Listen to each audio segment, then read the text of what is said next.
کہ روزہ تقاضا کیا کرتا ہے۔ روزہ ایک انسان نے رکھ لیا، یہ نام دیکھیں نا، روزہ رکھا ہے، کہاں رکھا ہے؟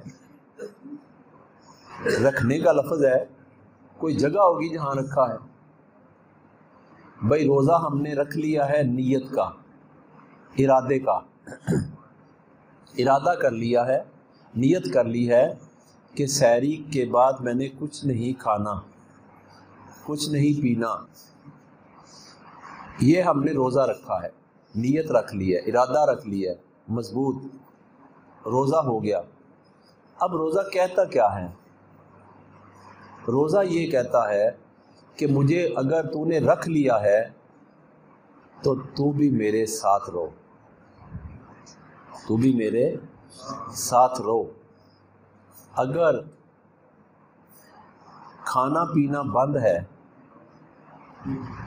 تو تیرا میرے ساتھ ہر غیر محرم کا تعلق بند ہے۔ میں نے مثال دی ہے پہلے کہ روزہ جب رکھ لیا تو روزہ کہتا ہے کہ میں تیرا محرم ہوں، تو میرا محرم بن جا۔ جو محرم ہوتے ہیں اسے کہتے ہیں اپنا۔ محرم کو کیا کہتے ہیں؟ بات ذرا دھیان سے سننی ہے۔ جو محرم ہوتا ہے وہ اپنا ہوتا ہے، جڑا ہوا ہوتا ہے، ملا ہوا ہوتا ہے، اور ایسا ہوتا ہے جس کی خرابی سے تکلیف ہوتی ہے، جس کی غلطی سے تکلیف ہوتی ہے۔ تکلیف ہوتی اس وقت ہے جب وہ ہو اپنا۔ تو روزہ بن کے آیا ہے محرم۔ اب میرے گھر میں کوئی غیر آدمی داخل ہو جائے تو میرے گھر والے خوش ہوں گے؟ نہیں ہوں گے۔ ایسے ہی ہے جیسے پورا جسم ہے محرم، کتنے اعضاء ہیں، سینکڑوں اعضاء ہیں، اور ایک دوسرے سے جڑے ہوئے ہیں، جڑے ہوئے کا نام ہے محرم۔ اسی طرح رشتے بھی محرم ہیں۔ اگر ایک رشتے نے کوئی کمی بیشی کی تو اس کی ایسی تکلیف ہوگی جیسے ایک اعضاء کی تکلیف سے پورا جسم تکلیف میں ہوا تھا۔ بات ذرا تھوڑی گہرائی کی ہے، توجہ سے سننا۔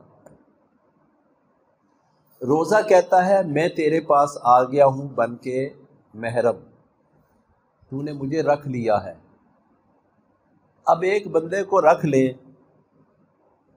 گھر میں، بیٹھک میں، اس کے حقوق ہمارے ساتھ منسلک ہو گئے ہیں۔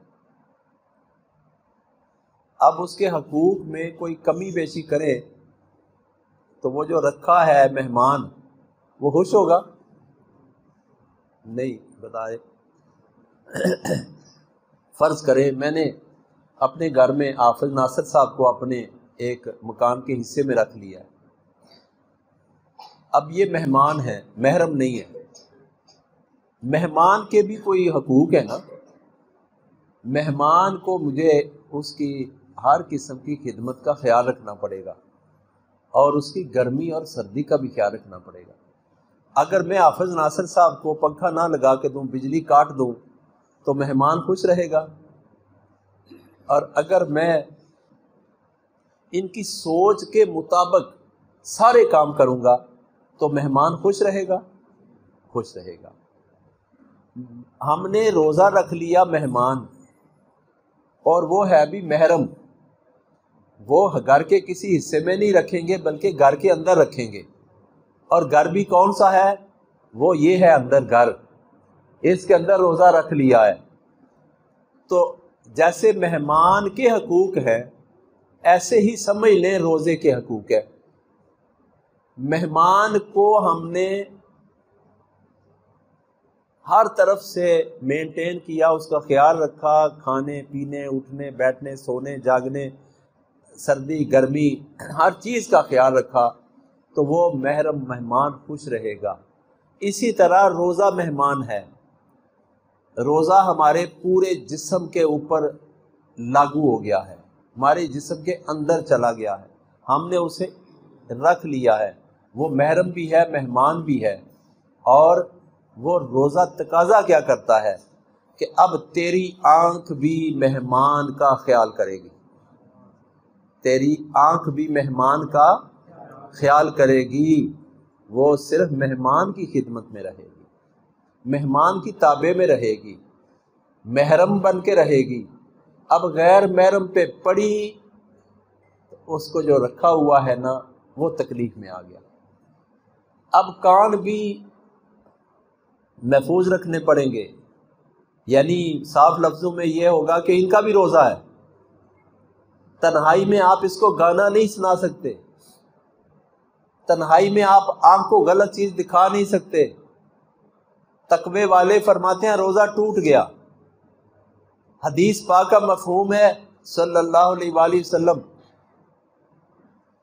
تم نے اگر روزے کے جملہ حقوق پورے نہ کیے تو بھوک اور پیاس کے علاوہ تمہیں کچھ نہیں ملے گا۔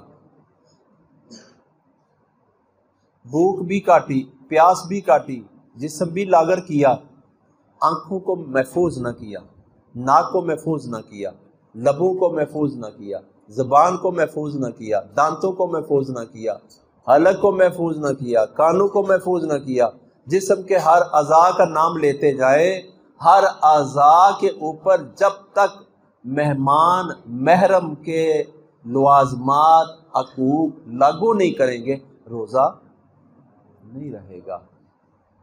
روزہ تقاضا کرتا ہے کہ میں تیرا محرم ہوں، میں تیرا محرم ہوں، میں تیرا مہمان ہوں، اور محرم کو محرم بن کے رکھنا اور مہمان کو مہمان بنا کے رکھنا، اس کے حقوق پورے کرنا، یہ مختصر تفسیر ہے روزے کی۔